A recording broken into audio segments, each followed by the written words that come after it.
as if it ran down the line. It was kind of weird. Sometimes lately it's been such that the tone, the speaking just was too crackly for me to hear. And if that happens, I will just tune out. But otherwise, nice to see you guys. You too.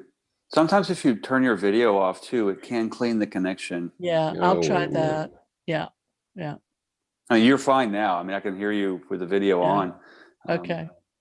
Okay. But now, just, yeah.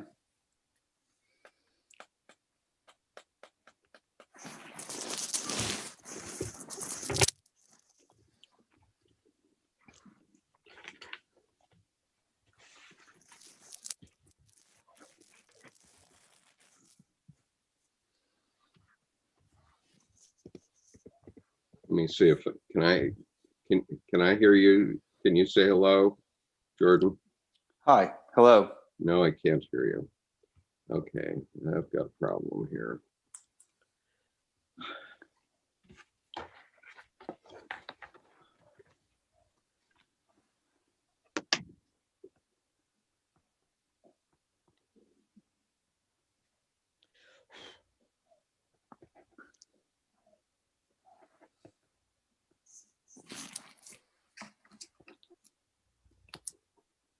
Okay, let's say hello again, Jordan. Hello? Hello? Can you hear that? Yeah, but I'm getting it double. It's similar to that last time the double occurred? Yeah, I'm getting it double.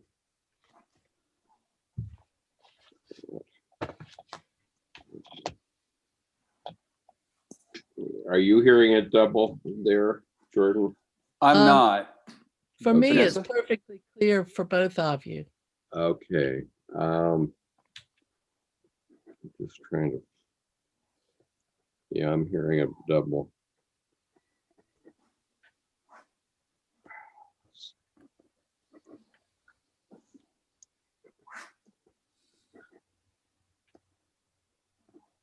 Okay.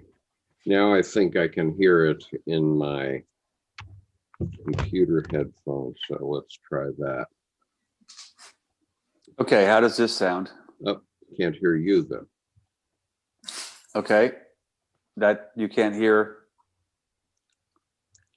Okay, having a problem here.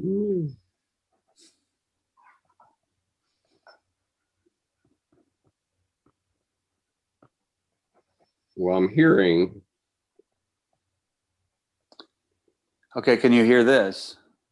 I'm hearing, but I think I'm still hearing double. Why is that?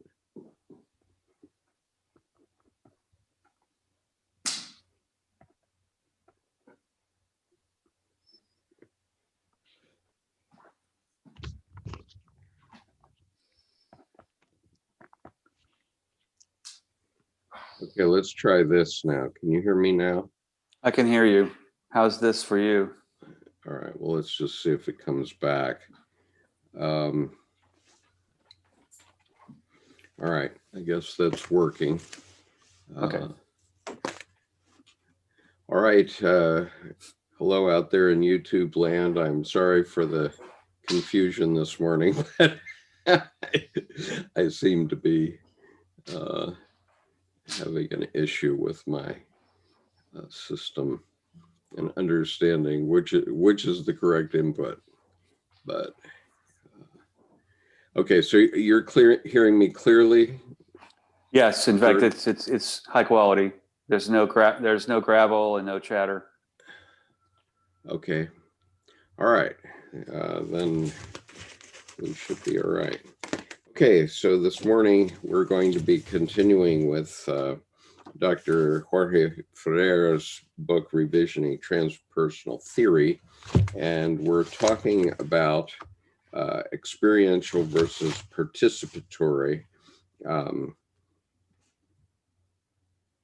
experience of the divine, I guess, is the way to talk about it. And we began this last week, but I just want to mention also that today I had a really sort of epiphany here because I've been reading The Tree of Life by Israel Regardie. And the subtitle of it is An Illustrated Study in Magic. And so I thought I would introduce that to you today and help you understand how all these things fit together, because the magic that Regardie is talking about is things that seemed magic to ancient peoples, but actually are not magic, but they're hocus pocus in almost every religion. So I'm going to start with Dr. Ferrer, and then I'm going to come back to the magic. So let's. So Dr. Ferrer is in this book, Revisioning Transpersonal Theory.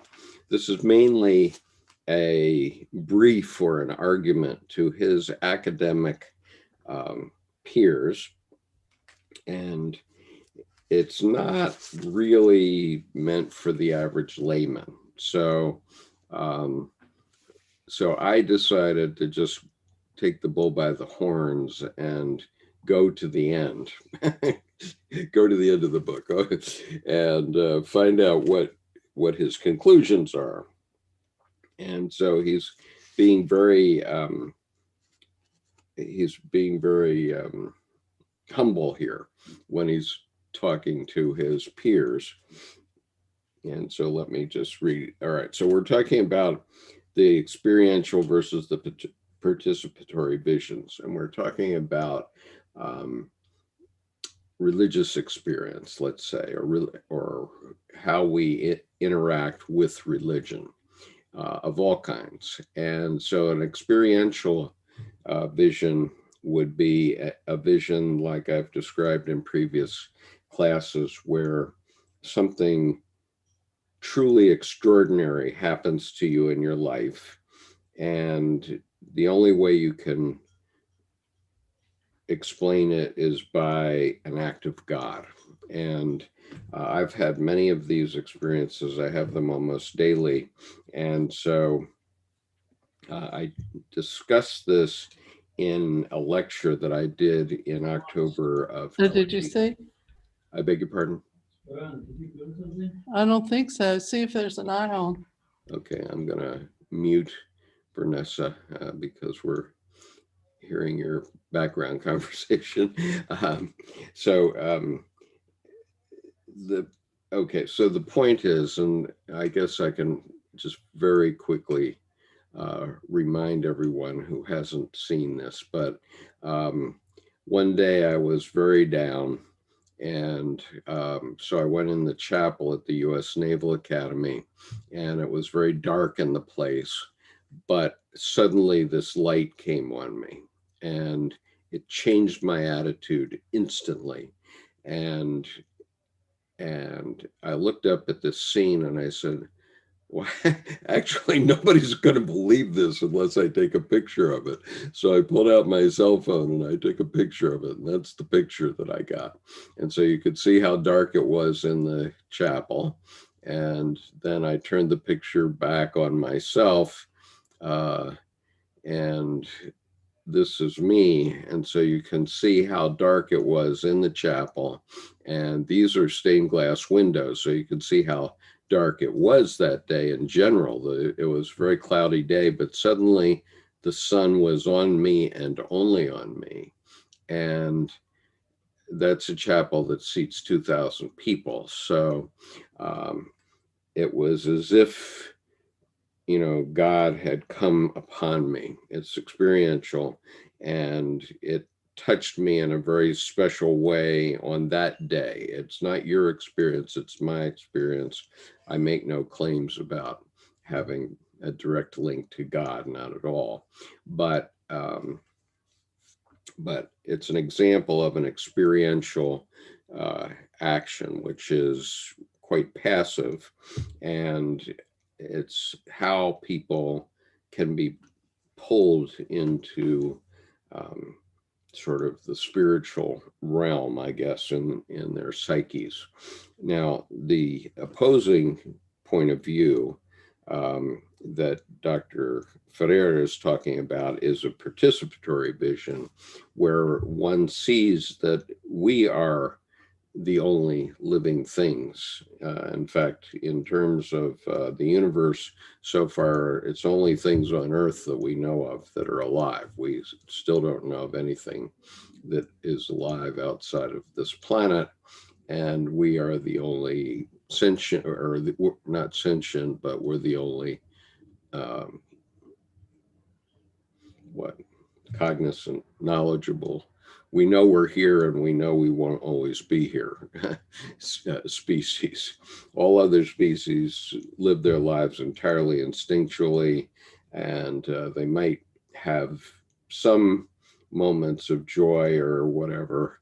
I know my collie used to be joyful when I would come back from a 2-week trip to Saudi Arabia.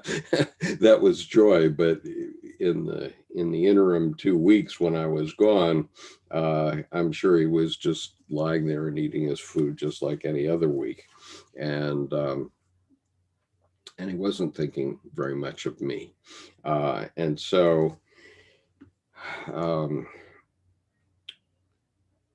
So the idea is that because we know that we are it, we are God's consciousness in effect, and you can go back through all the videos on this YouTube channel and you can find all the arguments that Dr. Jung has made that say, you know, we're the light in the universe, we're the consciousness of God Almighty.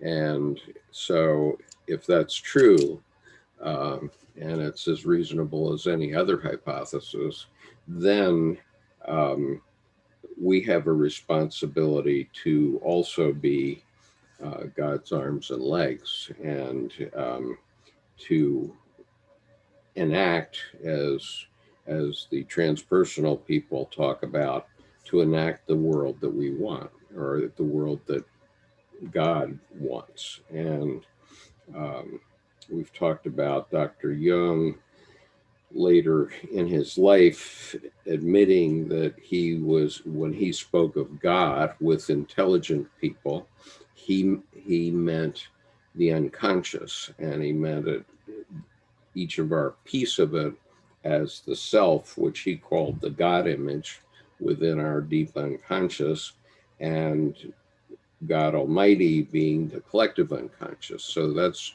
one of the things I'm going to be talking about here today. And so let me just launch a little bit into the end of what Dr.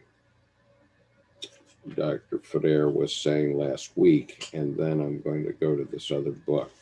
So he says, there is no doubt then that the participatory vision will be refined, modified, and eventually deconstructed and situated in due time. Okay, so he's acknowledging that this participatory vision is still young. And in fact, you know, I probably never heard of it myself before 2 or 3 years ago, I suppose. And when Becca Tarnas spoke to us in August, she pulled it all together in a quite beautiful way, which you can find her talk on this YouTube channel. And we can see that what she's talking about is that it is we that enact the will of God. And that's the participatory vision. And so anyway, what Ferrer is admitting here is that there's a lot of work to be done. And Dr. Jung said it himself in answer to Job, paragraph 754, that all of the great religions have to be rethought, redeveloped for modern categories of understanding. He he said that along with Edward Edinger, who interpreted what he said 40 years later or so. So you can find Edward Edinger's material also on the YouTube channel, and also on archetypeinaction.com, which is a website I've been running since 2010. So here's what Ferrer is saying: were the participatory vision to be embraced at some point by transpersonal scholars? Okay, so he's saying it hasn't been embraced yet, even by his fellow academics. It will surely be only a question of time before its limitations emerge, especially if it is reified and taken too seriously. And so he's afraid that people like me are going to pick it up and start talking about it. I would be more ready to join its critics as for its abandonment and celebrate its assimilation or replacement by more adequate understandings. The thesis of this book is not that the participatory vision is true in an absolute or objective way, but rather that it is both more consistent with the goals of world spiritual traditions and a more fruitful way to think and live spiritual and transpersonal phenomena today. It is only in this qualified sense, I believe, that we could say that the participatory vision reveals more truth, understood here as attunement to the unfolding of being, than the experiential one, without falling into the extremes of rigid absolutism or vulgar relativism. The next section elaborates on some aspects of this movement beyond absolutism and relativism in spiritual studies. Okay, do you want to, up to that point, does anybody on the panel want to comment? It feels to me he's making a very academically clear argument, but very much not in layman's terms, especially vulgar relativism, that this is a new piece and it's not to be attributed to other places, but it will be assimilated in a way that it's probably going to merge in a way with some pieces that are already present. And I think, as you mentioned, he has a humble tenor, where he's even going against his own statement. And so I feel like he's making a preamble to this is something to come. And I'm hoping he can speak to that too in your 2021 visit with him. Right. So Dr. Ferrer is going to speak with us on February the 7th at 1 p.m. U.S. Eastern Time, 7 p.m. European Time. And he's going to be talking about this book, but he's written a later book where he says he's refined the ideas. Now, this book was written in 2002, I believe. And the reason I'm in it at all is because Becca Tarnas had recommended it.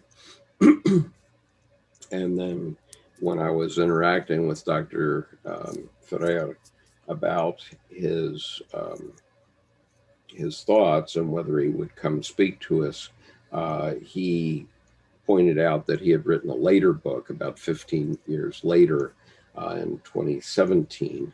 I don't have the name of that right at this moment, but in any case, it's published by SUNY University Press, State University of New York Press. And there he says he's refined his ideas even further.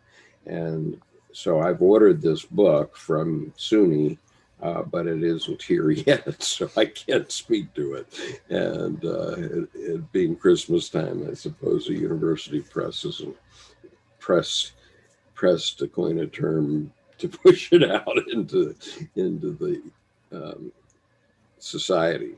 And so I would expect I'll get it in mid-January or so after school starts again. And then we'll see what to talk about there. But anyway, if I could, a question I have for him to pose, that I have to pose to him, is between the experiential vision and the participatory vision. Have him speak to that, and to not use the vulgar word relative, but relatively, just how does that apply to theosophic vision?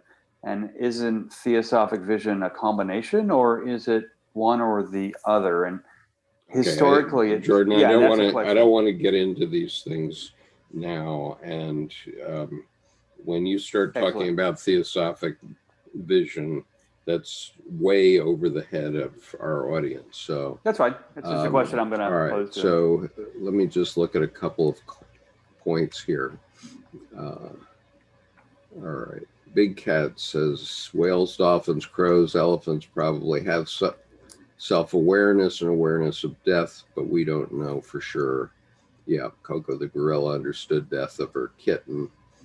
In the Catholic Church, there is a movement to incorporate Jung, Merton, Buddhism, and other 20th century movements into an update of Christianity. Great. I haven't seen signs of that, but I'm not a Catholic either. So, and then Magic Sufi says, Hinduism is mostly an archetypal representative science, including elemental forces, interdimensionality, and universe production. It is so vast because it attempts to explain so many things. And Blavatsky does it a different way, the Gnostics another. Yeah, that's the point. Everybody's been coming at it from a different perspective. And Big Cat says Hinduism seems to have intuitively understood modern science. Yeah, in many ways, all that is true. Hinduism and its heretic arm, Buddhism, seem to have done that. And Gunnar made a point that elephants pass wisdom through generations. Right. So. Okay, and all that may be true. And so Becca was making the point during her talk that when she was in Dr. Ferrer's class, they were talking about how all these different religions are moving toward the elephant of the great knowledge that's at the top of the pyramid or the top of the mountain, and except that some are holding the elephant's legs, some its tail, and some its trunk, and they're all describing it differently. And Ferrer had responded to her in class, but there's no elephant, and that's the point. And the point that we're getting to in his book is that all of them are valid ways of describing the human experience. And so I want to cut this back now to a couple of thousand years ago, because I came across a little phrase in Rigardi's book. This is the Tree of Life, an illustrated study in magic. And Skip, a question for you. When Ferrer said there is no elephant, is he then implying that each of those people was kind of describing from their own perspective?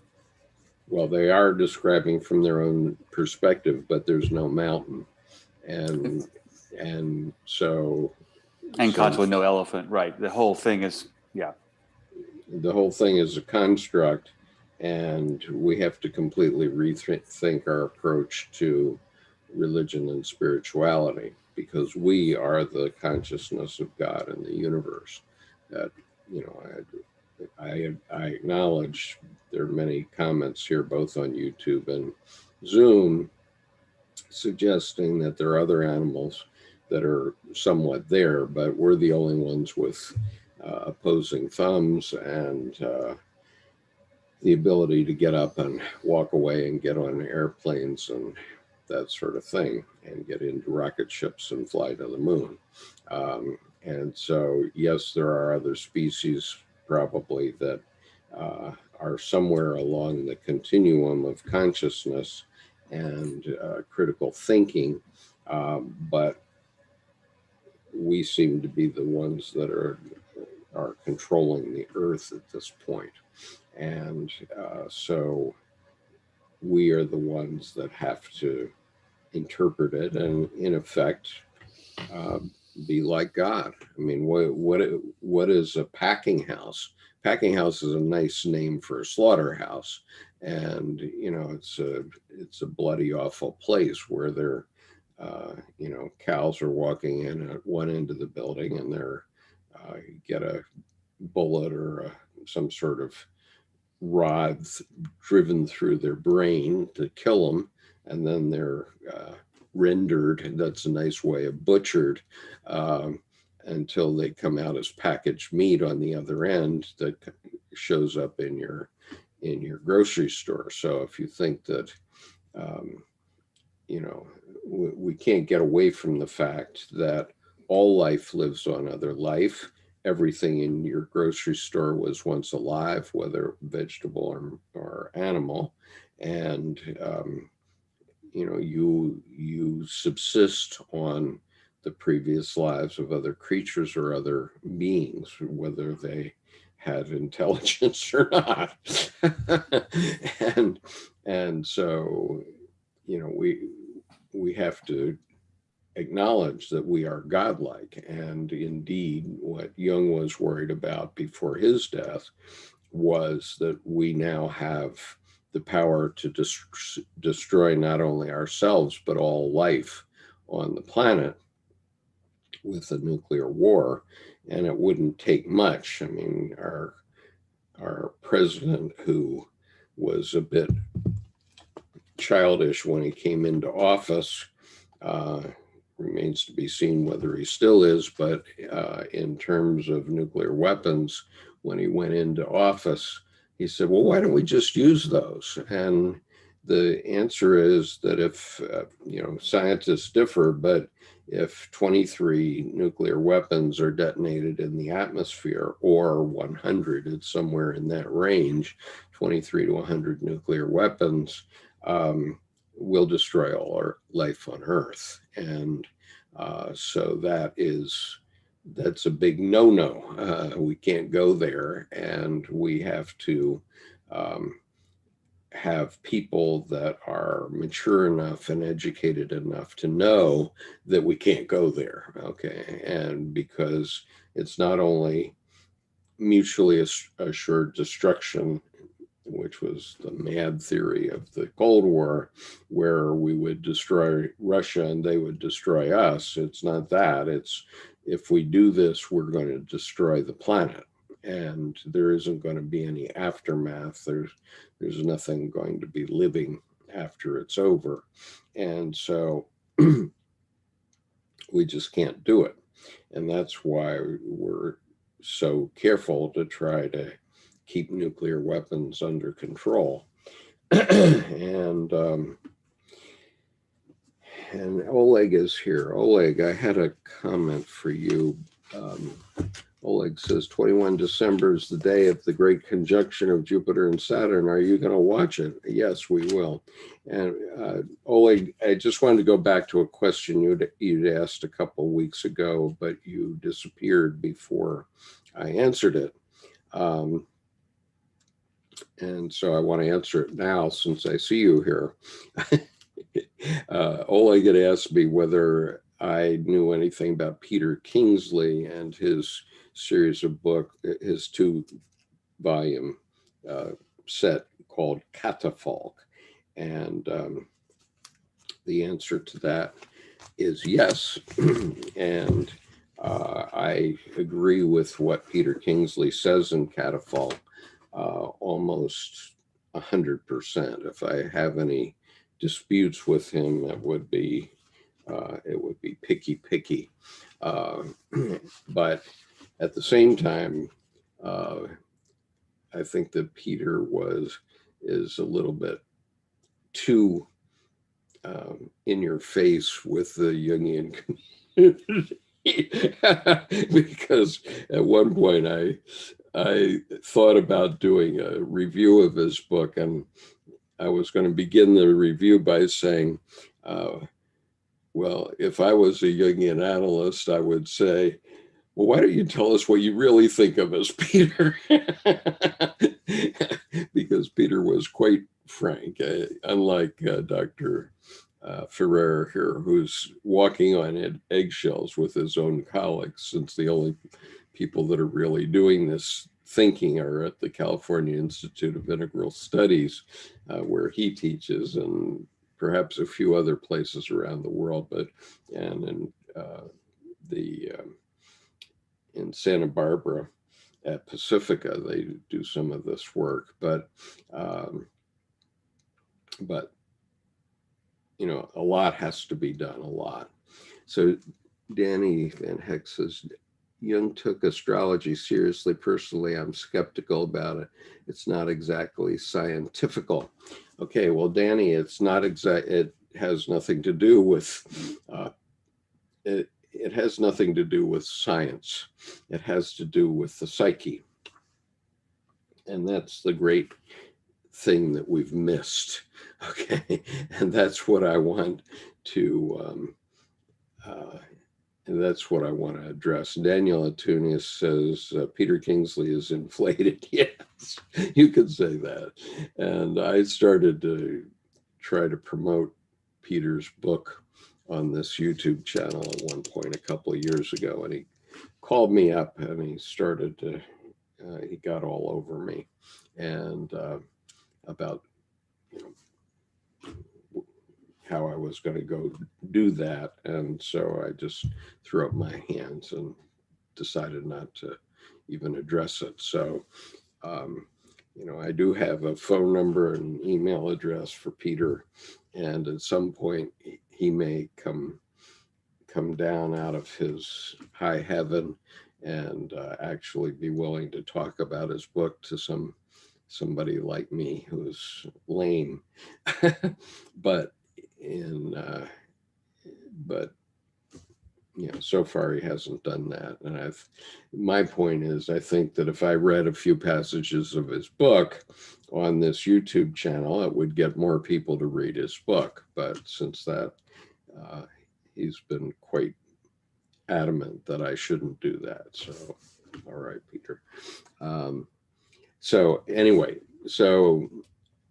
but Oleg, yes, I agree with him. And so if you want to know some really painful truths about the Jungian analyst societies, you can certainly read them in Peter's book. And the issue, to me, the main issue is that the so-called Jungians, the people that have actually been to the Jung Institute and gotten a diploma from there and call themselves Jungian analysts, they have basically hidden the information from the rest of us. They've created a profession out of it. And so they don't go out of their way to help the rest of us understand what's going on. And the way I came at it not as a Jungian or not as a psychologist. And so I'm saying, wow, if we understood some of this stuff, we could stop a lot of the wars and a lot of the religious warfare that goes on in the world. But we have to get that information out. And so that's what I've been doing for the last decade, actually, on the Archetype in Action website.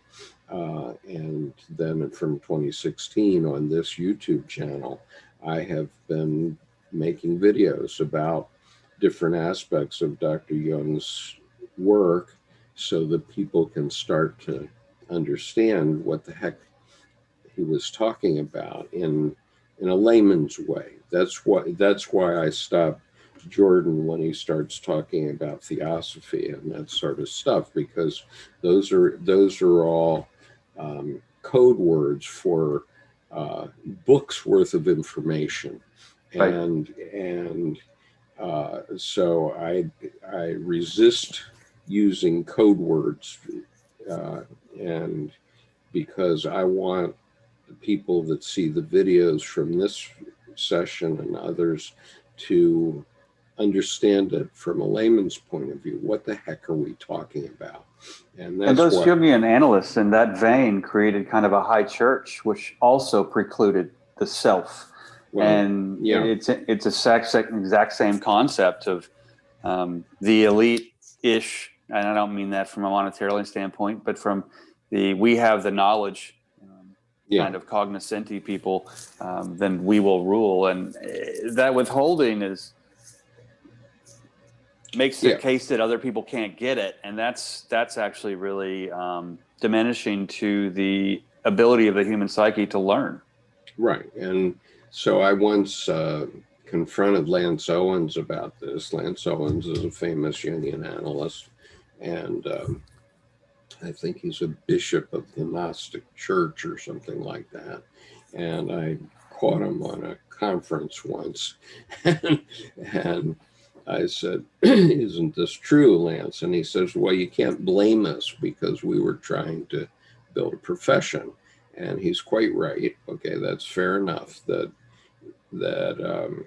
psychology has only been coming into its own as a profession for about 150 years, let's say, but especially in the 20th century, especially since about the time that Jung and Freud were interacting. That's about the starting point of psychology as a profession. And we have to understand that psychology is not about the physical world. It's about the psyche. And that's why it mystifies the scientists, because they can't put numbers on it very much, or statistically explain it. And Jung makes a very true analysis in Answer to Job, paragraph 751, where he says, well, I believe the psyche is real, and if it's not real, then did the laboratory equipment and the uranium create the atom bomb? Well, no, they didn't. Okay, a human psyche, or a bunch of human psyches, did that.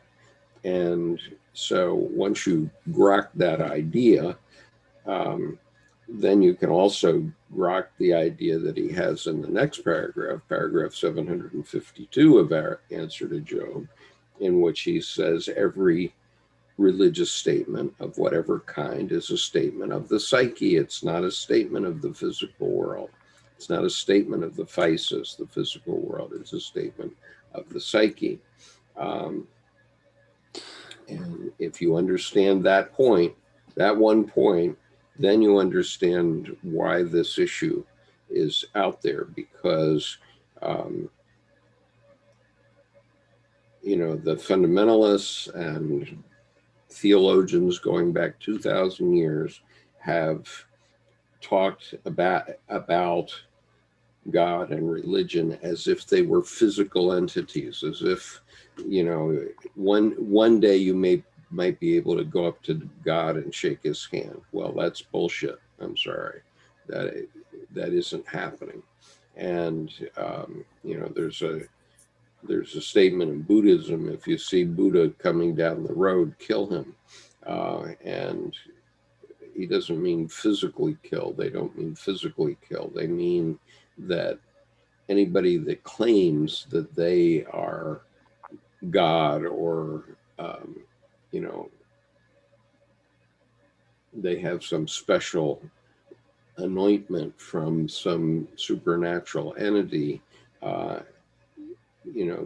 run from those people, because they're just trying to take your money. And hold your wallet. I was going to say, and hold your wallet. Hold your wallet, right?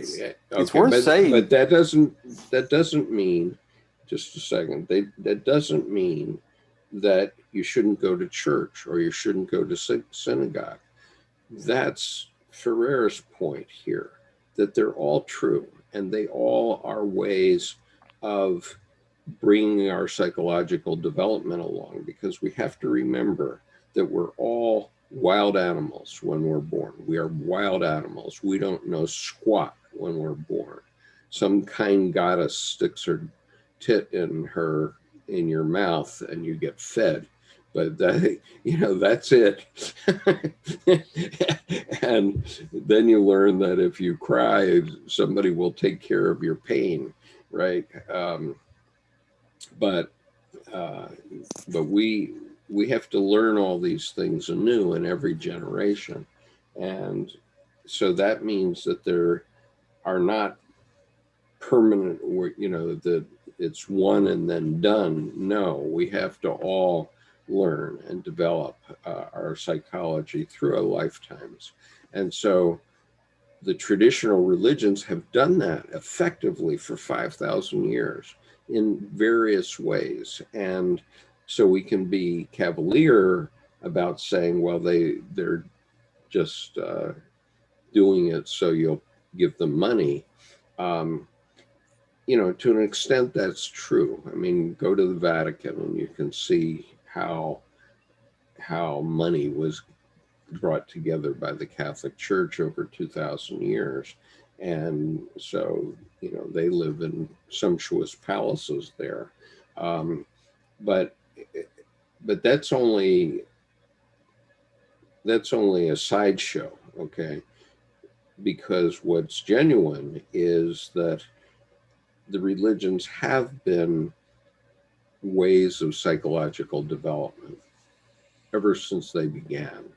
And they were started by early Iron Age men who didn't know very much about how the universe worked. And so they were describing phenomena that they were seeing the best they could.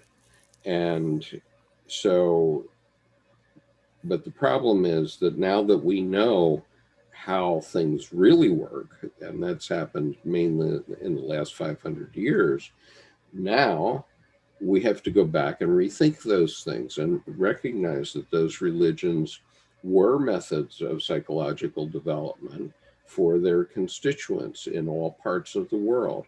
And so now we have to go back and rethink them in terms of modern categories of understanding. So Jordan, go ahead. What were you going to say? I was going to say it's worth noting too that 150 years ago, when the now Jungian analysts were cobbling together a profession, the same thing happened in architecture and in other professions, where 150 years ago, 155, 160 years ago, you weren't an architect, you were a master builder.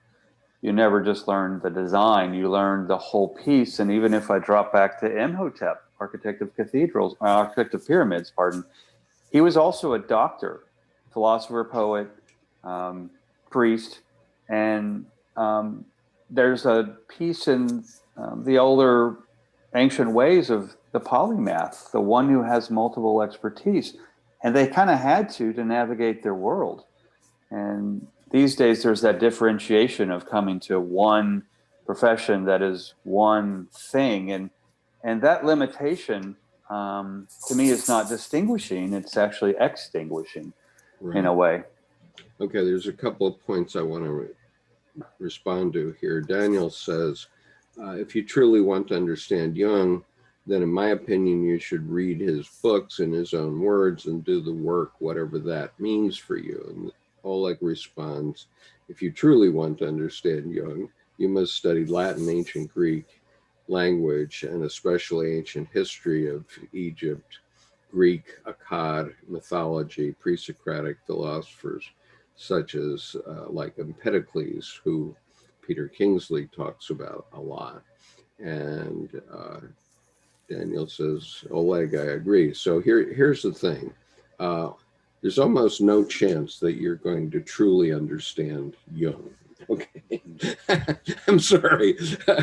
I don't mean to denigrate your intelligence, but as Edward Edinger said, his psyche was so vast, and he was such a genius that it's,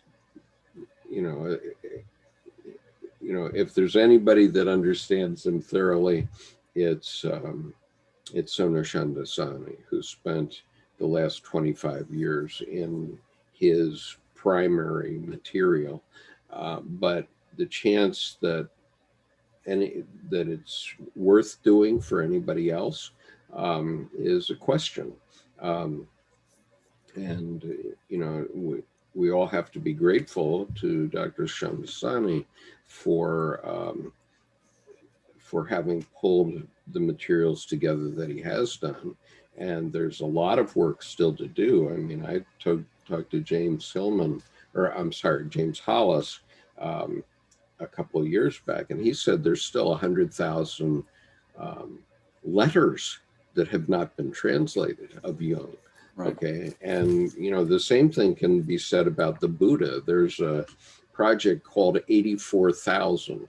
Okay. So just put that in your Google, just put 84000 with no comma. And you will find this project called 84,000. And the point that's made there, my wife used to work for this organization. Their task is to translate the words of the Buddha into the world's languages. And so far, only 5%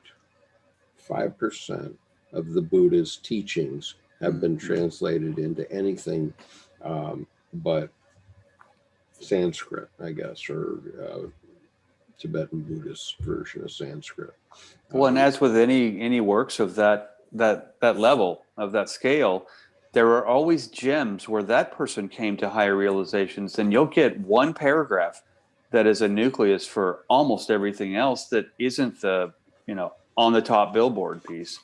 Okay, so I'm going to read one more comment from Gunnar here, and then I want to get to this other material. I regret the fact that I do have to cut this short at 9:30 this morning, but I'll go as fast as I can and as far as I can. So Gunnar says, on the topic of the tree of life, which is what I'm going to get into, Yggdrasil was common in ancient civilizations. The belief in an axis mundi, a central point around which the world existed, a connection between the heavens and the earth, the source of all life, and also a connection between different reality planes, the very thing connecting the realms of the divine, the sky, the earth. It also connected the 9 realms. 9 signifies wisdom of higher consciousness. After the experience on earth, the curved line is spiraling toward heavens. Through wisdom, we can move to the next level of higher consciousness. And I would agree with that, Gunnar. And I also want to make my observation, which is that, women represent the tree of life. We men are just the fruits of the tree of life that grows up, but the tree of life comes in a direct line through women. And that's an important point, because also too in ancient cultures the sun was feminine because it could give life, and the male was the moon, which reflects that light and life. Yeah. And we flip that now. Right. Okay, so that's why I want to get to this this point in the tree of life. And there's one phrase that Rigardi has in here. It's only 6 words, but it's central to this whole idea. And that is nature as the great magical agent. Okay, and so what he's pointing to is the fact that all systems that seem magic to people who are not informed about spiritual practice and so on are actually point back to nature. So when we're on Monday evenings talking about the archetypes in the tarot, we're actually talking about natural phenomena like the archetypes are natural phenomenon, and the tarot sums up the archetypes. Now, keep in mind, there are 21 major arcana besides the Fool in the tarot. Okay, the Fool being us, we're all passing through all these natural events, but basically the reason that tarot works so effectively and can catch you is because they're talking about natural phenomena that we really don't understand very well, and we need to understand them much better. And of course, I've been talking about archetypes for 30 years, but I've been writing about it for 10 on archetypeinaction.com, because we are the archetypes in action. And so I am the archetype of Mercury, or Hermes, which is the person who brings stuff up from the unconscious, things that you aren't thinking about or haven't been thinking about until recently, maybe. And I'm trying to bring it up into consciousness. Okay, that was the task of Mercury. And then my secondary archetype is Hephaestus, or Vulcan, who's building things at his forge. And so my natural personality type is INTP, which is called the architect. And present company, I apologize to present company. I don't mean that kind of architect. No, that's beautiful. But it means that I've been building things. As Vulcan had his forge, I have a website and I have a YouTube channel, and I've been building on these things which I brought up from the unconscious for the last decade. And that is exactly what I'm doing. And that's part of my nature. And so I want to... That's an excellent enactment of architecture, because even in the classic Greek, arche is the formless, which you bring up. Right. And techne is the form, giving form to the formless, the making and the putting it together. And that's a great enactment of the architect. Right. And so Elliot says, sounds like Dungeons and Dragons. Well, yeah, maybe. I mean, I don't know. I mean, there have been, if you look at every movie that's ever made, and there are plenty made about the hero's journey, they are all educational methods, okay? And our cable news channels, why do they repeat stuff time after time after time? I mean, you know that if you turn on a cable news channel right now, you're going to hear one of two things. You're going to hear coronavirus, or you're going to hear that the president isn't going to leave the White House on January 20th. I promise you he will be leaving the White House on January 20th. That is my prophecy. And whether he does that standing up as part of his individuation, or is dragged out of the place, I don't know. That's his personal problem, but I promise you that he will be leaving. And my prophecy is that he won't be back, because he is assuming that he can shake down less informed people for millions of dollars, which he's doing, so that he can run again. But what is going to happen as soon as he's out of power is that the forces that exist in the world are not going to be restrained as they have been during his presidency.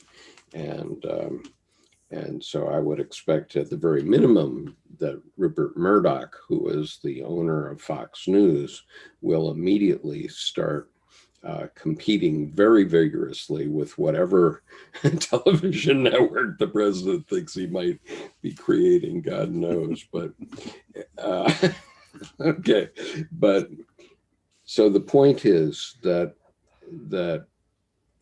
nature is the great magical agent. Okay, so nature includes the archetypes. The reason that people think that tarot is about some wooey woo magic thing is because it seems like magic, but it's not magic. It's simply the way our psyches work.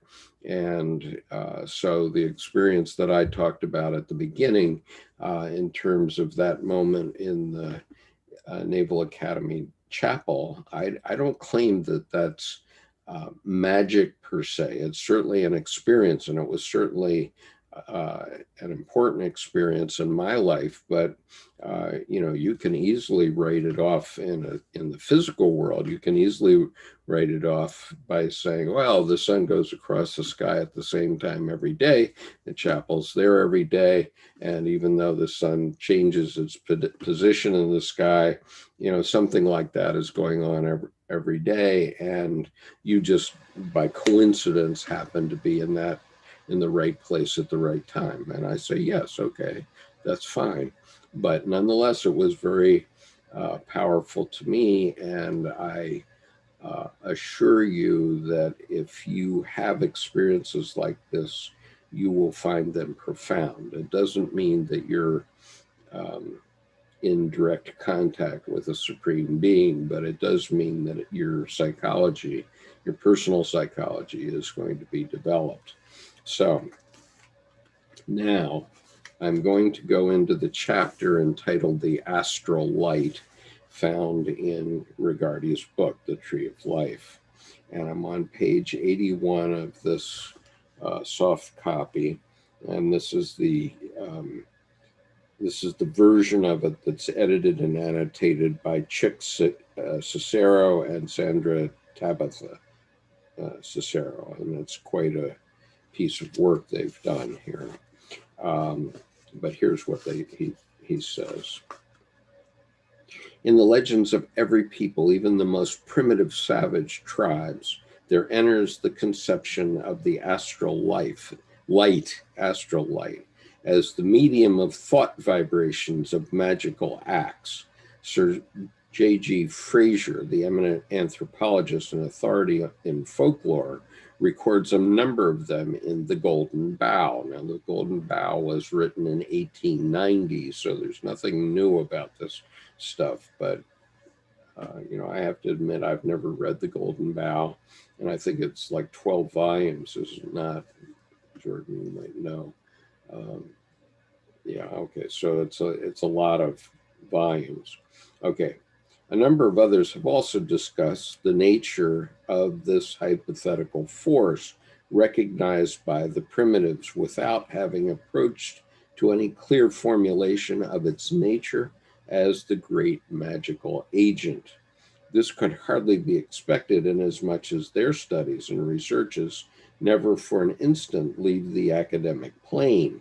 The Melanesians of the South Sea Isles believe, as Professor Malinowski records in his booklet on myths, in a storehouse or a reservoir of supernatural or magical force, which they have called mana, and, like a similar force conceived as Orenda by the North American Indians, is believed to have its center in the moon.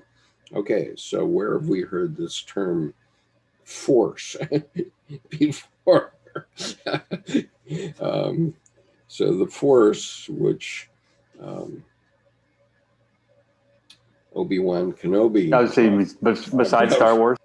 Yeah, is actually natural force, natural magic, practical magic. And the key, the energy force. I mean, that's right, the energy force. So the latter seems to contain a huge tank, as it were, of this occult power, which would appear to be associated by them with the source of life and energy.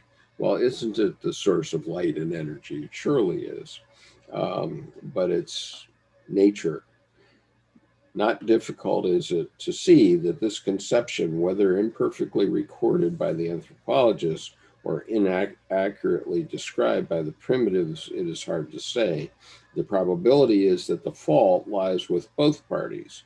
This conception, I say, is a very vague formulation of that reality, which in magic we call the astral light. Okay. Going on. It was recognized quite clearly, however, by the Egyptian theurgists, and in connection therewith, one is troubled by no vague theories or descriptions, for we observe that almost every yard of the so-called upper and under worlds, Amentet and Tuat, which are the two aspects, inferior and superior, of the astral plane, is carefully mapped out and its quality noted.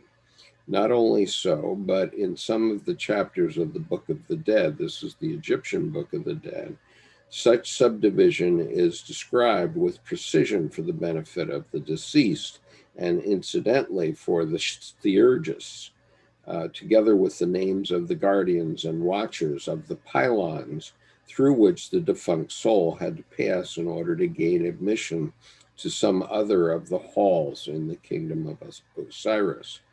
In repeating the Egyptian view, Budge quotes that the Tuat was not considered underground nor in the sky or on its confines, but it was located on the borders of the visible world.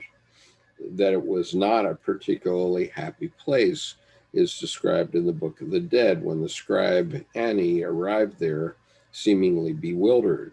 Quote, "There is neither water nor air there. Its depth is unfathomable. It is as dark as the darkest night, and men wander about here hopelessly." Unquote. A final observation from the venerable keeper of Egyptian antiquities in the British Museum is that the Tuat was a region of destruction and death, a place where the dead rotted and decayed, a place of abomination and horror and terror and annihilation, that this coincides perfectly with the inferior astral spheres of disintegration, or Kamaloka, goes without saying. Okay, so the divine, here's the important paragraph here, or an important paragraph. The divine astral was known as the kingdom of Osiris, or Amentet, also named the island of truth, whither no soul could be conveyed after his decease until after he had been declared true of word by the gods of the great reckoning. One corner of this region was specially set apart for the dwelling place of beatified souls, where Osiris, as the god of truth, was the hope and eternal consolation of the spiritually minded. Theosophically, Amentet could be named Devachan, the abode of the gods, and from a theurgic viewpoint, it would occupy that part of Azoth, which we have termed the divine astral. Now, here's the kicker. According to the Book of the Dead, there are 7 great halls and 21 pylons giving entry to this celestial region. To reach the 21 pylons, there being 2 sacred watchers or guardians in it. 21 pylons, there being 2 sacred watchers or guardians. In another portion of this book, the names of the heralds and doorkeepers, together with the formulae of practical magic by which they may be overcome and an entry effected to the island of truth, are given at some length. So very precise in their thinking were the Egyptian magicians that they imagined correspondences between the various divisions of Egypt and the metaphysical realms of the Tuat and Amentet.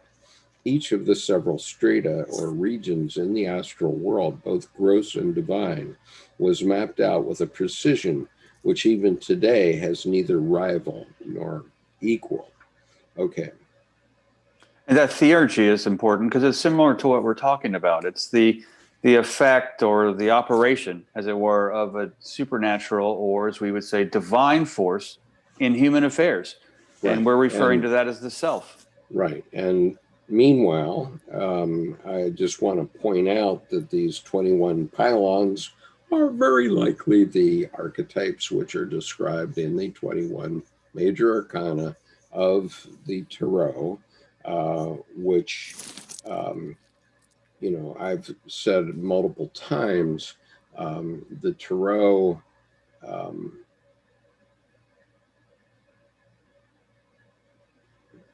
sorry, I lost my train of thought. Well, you get it. It's a good point, because then the two watchers would be the sacred masculine and feminine that are both together as one, the Fool. Right. Okay. And so the point being that this stuff points back to pre-Christian times, quite substantially pre-Christian times, and they already knew this stuff, and various people, some of the 19th century and early 20th century people, including Regarde here, have noted that the Tarot actually go back to Egyptian times, and they represent a book which was a way of passing this knowledge down through the ages. And I got my thought back. I've said multiple times the Tarot hasn't changed in 600 years, and that is true, but it wasn't born immaculate conception 600 years ago. Obviously, these ideas had been transmitted for millennia in one way or another, and it was only 600 years ago in the Tarot of the Visconti Tarot and the Marseille Tarot, that the actual current form of the Tarot was developed in the nobility, but it was only the nobility that had access to any information in those days. It's a really good point, because this Visconti's Forza Tarot was not, it didn't, I like the way you put it, Bert, it wasn't immaculate conception. It was the kind of thing where it wasn't born fully formed right there. It was a confluence of thousands of years of literally psychological. I mean, they didn't use a word there. They would use lots of other words, but those kind of forces that were present in society for millennia came together at that point in a more Western venue as a wedding gift of all things. I mean, it's so literally that I think the wedding gift aspect is a nice metaphor too, with you get the marriage of the inner forces. Right. And Oleg says, for me, the Tarot is more like archetypal road sign in our life. And that's exactly how we've been selling it. So come join us on Monday night, or watch the replays. I suppose you must be in Europe. So let's see. What would be the only secrets are really the lies you keep from yourself? Yeah.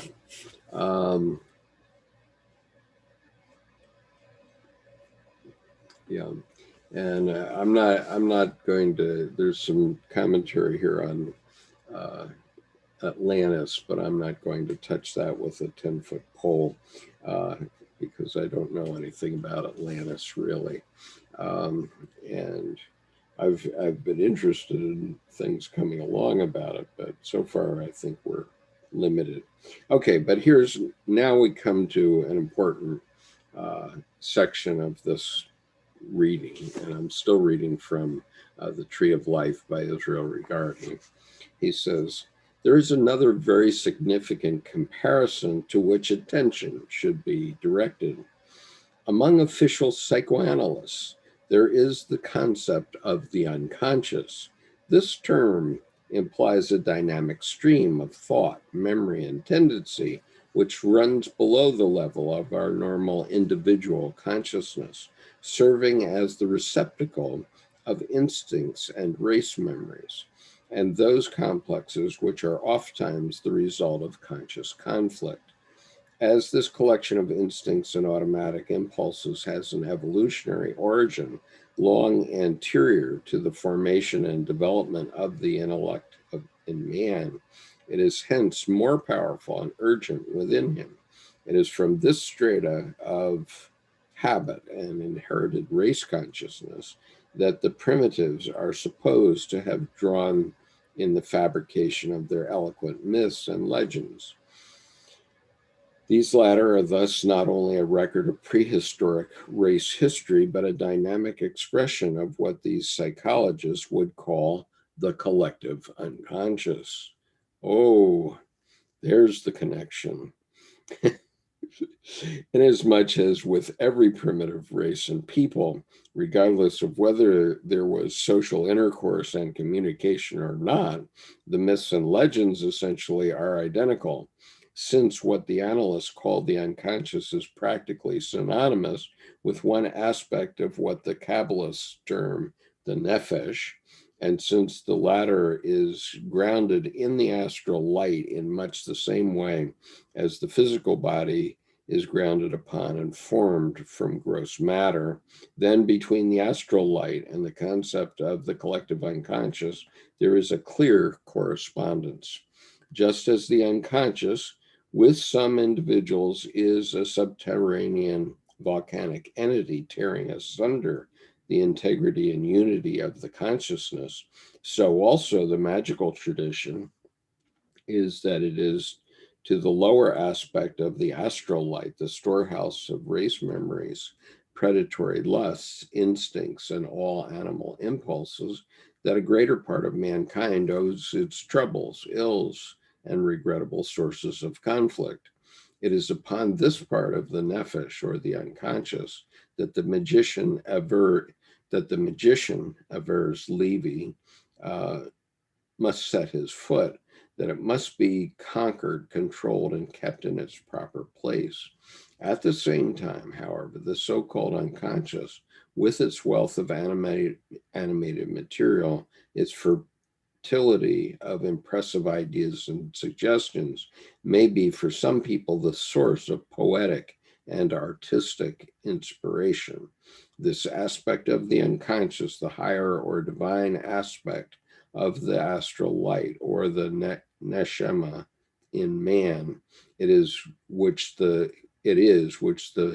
magician seeks to cultivate and expand, since with its growth, development, and facility of expression proceeds also his own individual integrity and the ability to surpass himself. I'm going to stop at that point, and we'll start this again after, let's see, this is the 20th. Okay, but so the point is that here's Rigardi bringing together all of these traditions, going back thousands of years, including all of Jung's ideas and some of Freud's ideas, but Freud was a materialist, so he didn't quite grok it. But these are the places of religion, and we need to bring these things forward. Now, I just want to mention one other phenomenal fact. When Israel Rigardi wrote this book, he was 24 years old, and he wrote it in 1930. And so, you know, he was certainly informed by Jung and the psychoanalysts. Obviously, he's referring to them here. But I think it's just incredible. And I've not finished the book. I'm only a quarter of the way through it. And I got drawn to it because of our work on the Tarot and the Kabbalah, which is the tree of life. Mm-hmm. But I think it's definitely a book that you should pay attention to. And one of my friends and colleagues, Eva Ryder, who's running is running a multi-week course on the Kabbalah. One thing that she commented was that, oh, Rigardi, he's an occultist. And so I want to stop that type of talk, okay? Because what happens when we refer to Rigardi as an occultist is that we tend to write him off in our psyche. As we're thinking about him, if we think of him as an occultist, and this is how the tarot has been written off for hundreds of years by scientists and rationalists, is by, they just refer to that as, oh, that's just magic, or that's just a cult. Well, I'm sorry, this is the way nature is, and this is the way we are, and we don't understand it. And so it's time that we stop that kind of BS and start talking about, what is it that's really here and how should we understand it? Now, it was referred to in Rigardi's time, which is less than 100 years ago, as magic. But even using the term magic, I think, is a mistake, because these words, like Gnostic or those words, tend to be a way of writing them off and disregarding them, and this is how people of the scientific method, the physicists, they write off issues that are issues in the psyche. But I wrote an essay. It's a pretty good essay. It's called let me see if I have the link to it. Well, you find it anytime you hear someone use the word pseudoscience, there's kind of the, I'm not required to attend every argument I'm invited to, because just using the word pseudoscience is off-putting to, here comes that you're going to try to push something down.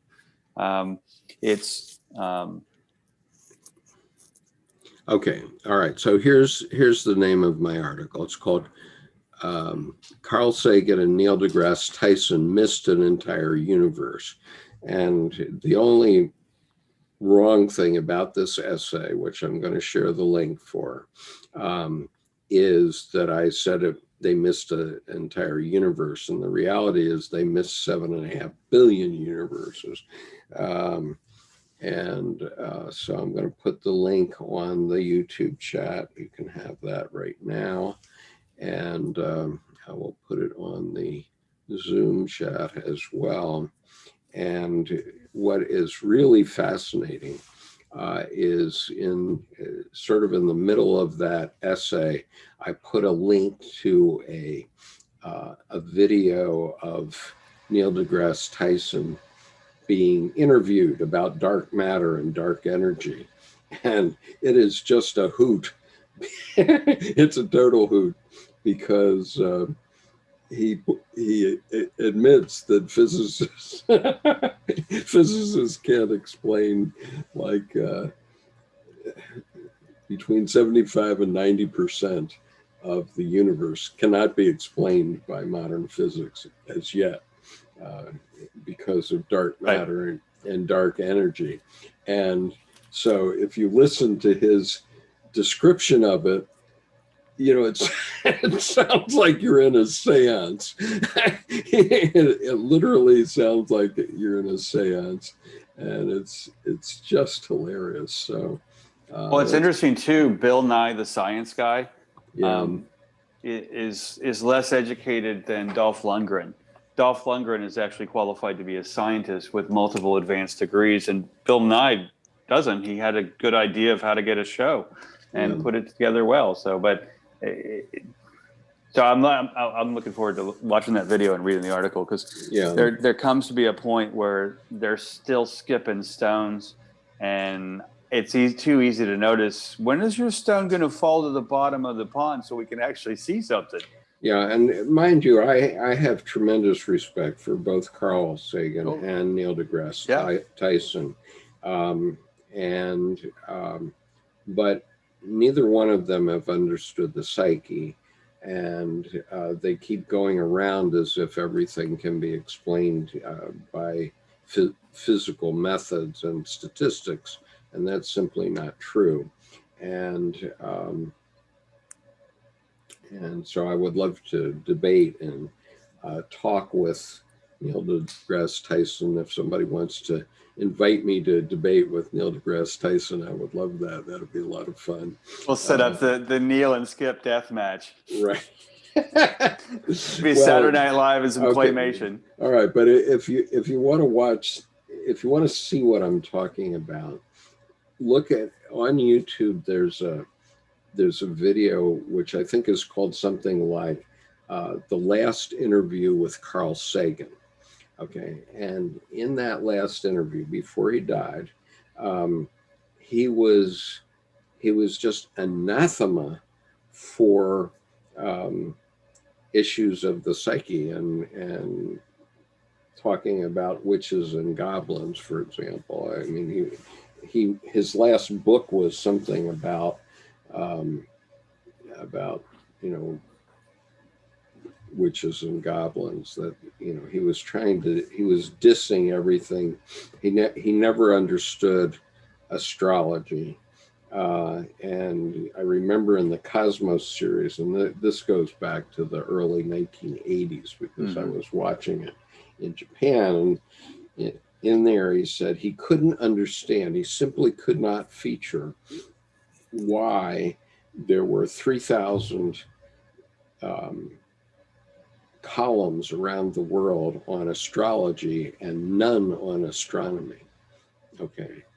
And the answer to that is very simple, that astrology touches your life, and astronomy is a formula, and it's 1 page long. I mean, it's you're done. You get in and you're done. There's no, you can find further and further, but you haven't expanded yourself. Well, yeah, I mean, I think that's a little bit cavalier in the sense that it is. It's overgeneralized. We follow the universe. There's this program called The Universe that they've been doing for like 10 years, and there are huge and big mysteries out there in the universe that are inexplicable. And so, they are gradually getting more and more information, just as we get more and more information going down to the Higgs boson by building a tunnel that's 17 miles long in the hills of Switzerland. Well, and astrology wouldn't even have the ephemeris without the math of astronomy.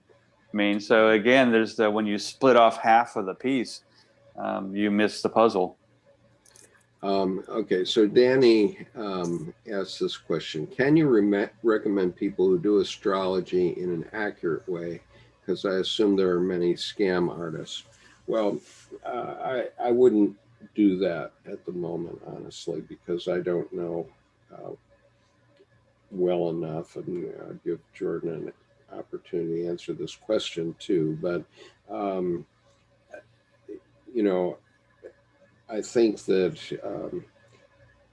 like all tarot readers and all astrologers, astrology is not really about the stars up there. Okay, it's not about the physical world. It's about describing what's going on in the psyche in a different way from the tarot. Now, I'm most comfortable with the tarot because I've been working on it for 25 years. And it's good to see you, Manuela. Nice to see you here today. And so I'm comfortable with the tarot and what it means, but astrology is a different way of doing the same sort of thing. And it too is true. And it's been refined for 2, 3, 4,000 years at least, probably in China going back 10,000 years. And so, as I often comment, if you go to a Chinese restaurant and they give you that placemat that explains all the 12 zodiac signs in Chinese astrology, what you find when you read the description of your year is that it's true. Okay. And I certainly have found that. And my wife has certainly found that. And we're pretty intelligent people. And so these ideas, things that don't work, fall away. Okay. They just don't get continued. But things that do work get refined and get better and better over time. And so what has happened in Chinese astrology and the I Ching is that it has been refined over 5,000 years or more with ideas and, maybe some, and what they really were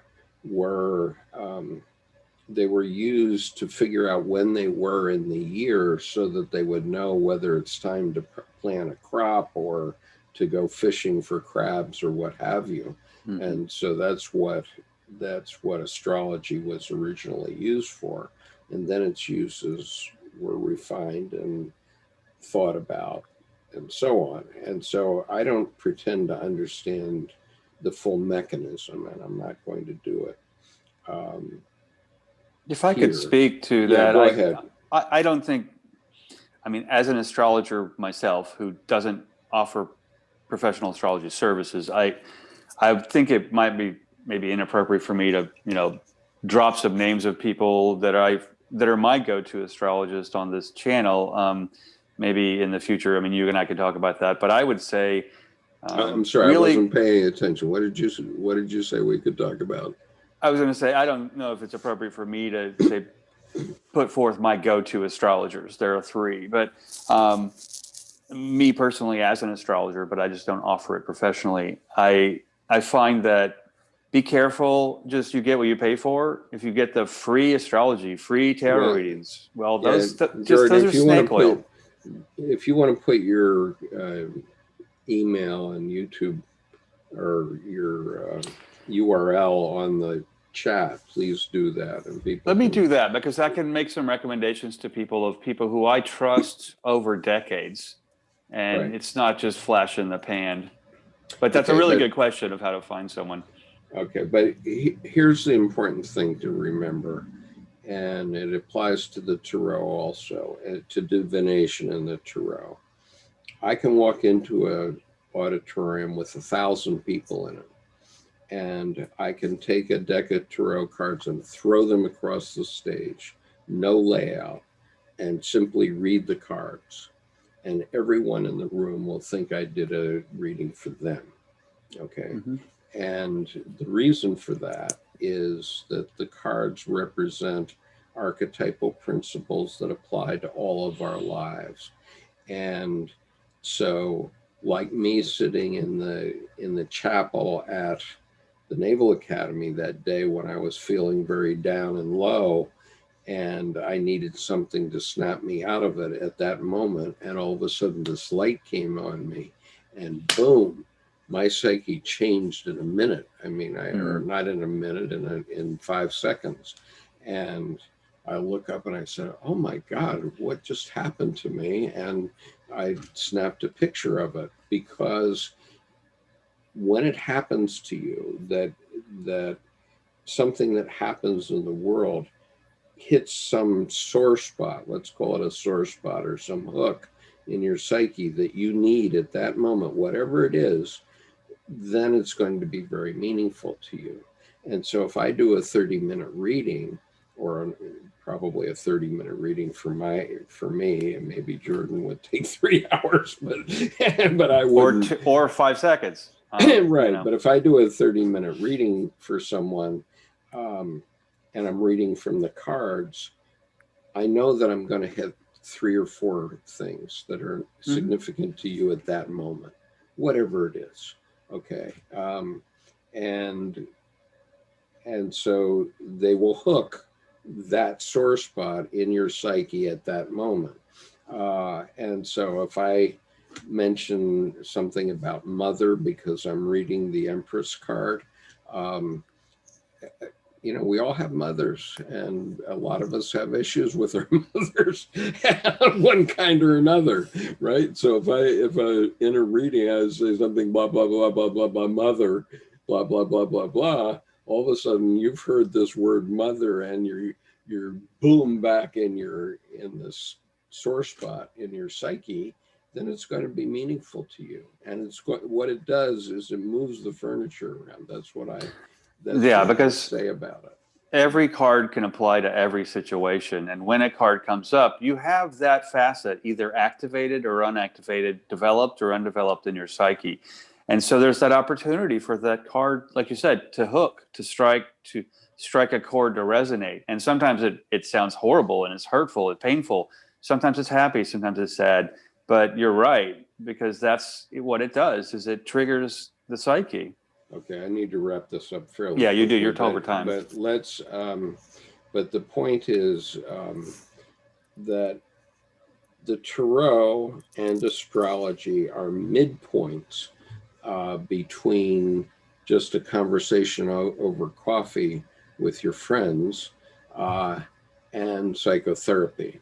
Okay, in other words, why do we have friends? Why do we miss our social life so much right now?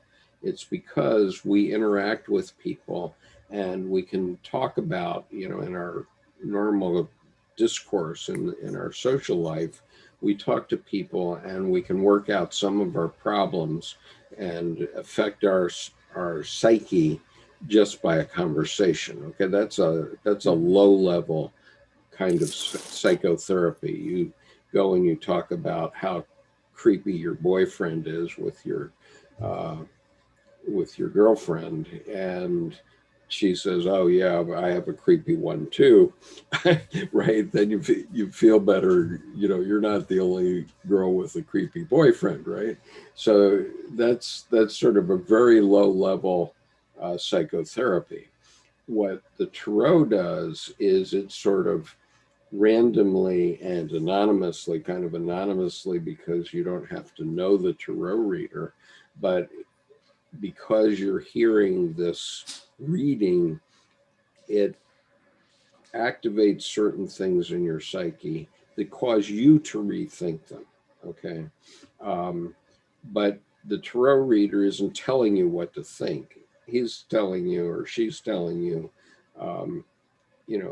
this is what they think, or, they're talking about this. And it's like being in a conversation and you say, "Oh yeah, if this is true, then, did you go on a vacation to Puerto Vallarta? Yeah, I went on one too," that sort of thing. And so if the tarot reader reads about Puerto Vallarta, then you're going to start thinking about your Puerto Vallarta vacation. And it starts thinking going on in your psyche. But the tarot reader doesn't know that and doesn't know what's going on in your psyche. They only know how to read the cards. It is an effective way to get things moving in your psyche. So I have for 15 years or so been calling it moving the furniture around in your psyche. Then a higher level is psychotherapy. Now, this is where a professional mental health professional is going to go down into your psyche, into your dreams with you, and directly try to activate certain archetypes within your psyche, perhaps, or help you work through things that are in your psyche.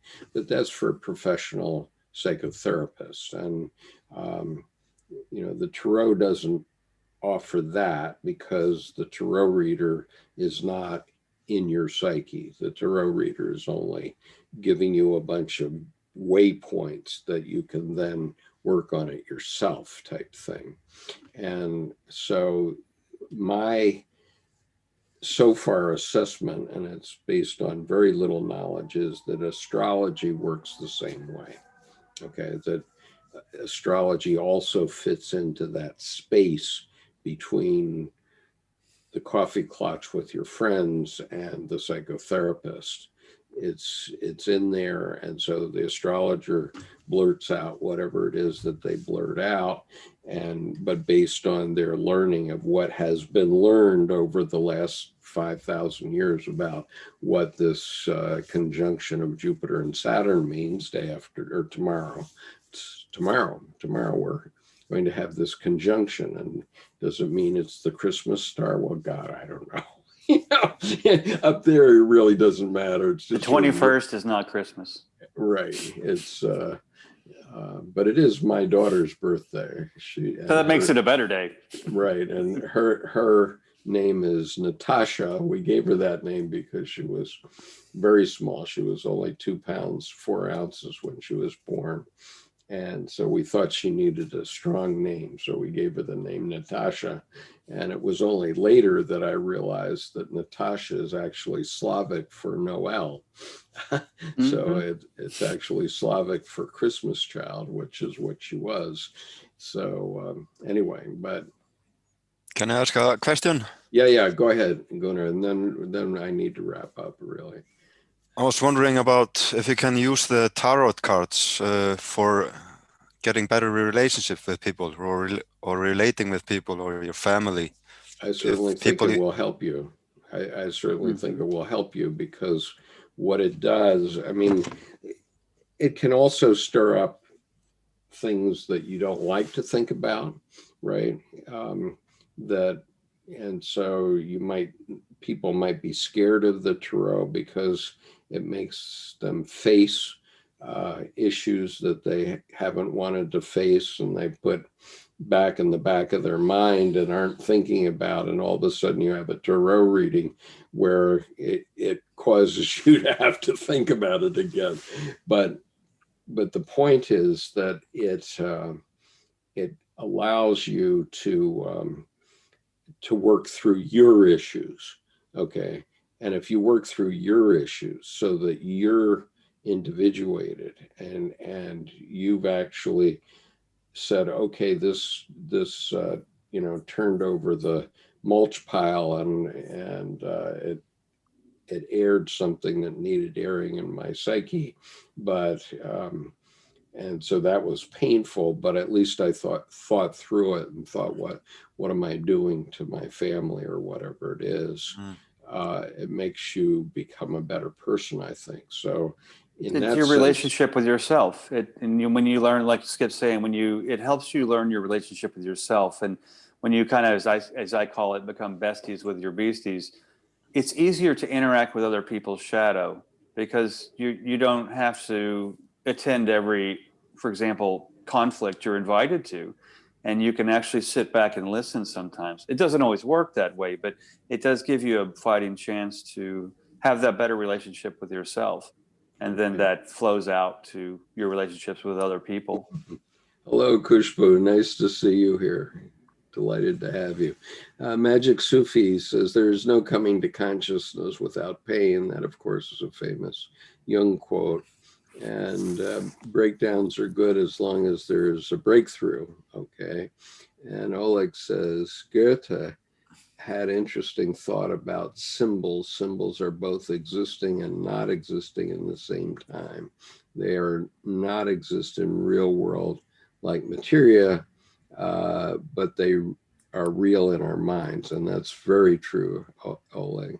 I guess that if you're watching symbol in any card of tarot, it's real and had connections in your mind. And invariably, every tarot card has connections in everybody's psyche because we're talking about nature and we're talking about the nature of your psyche.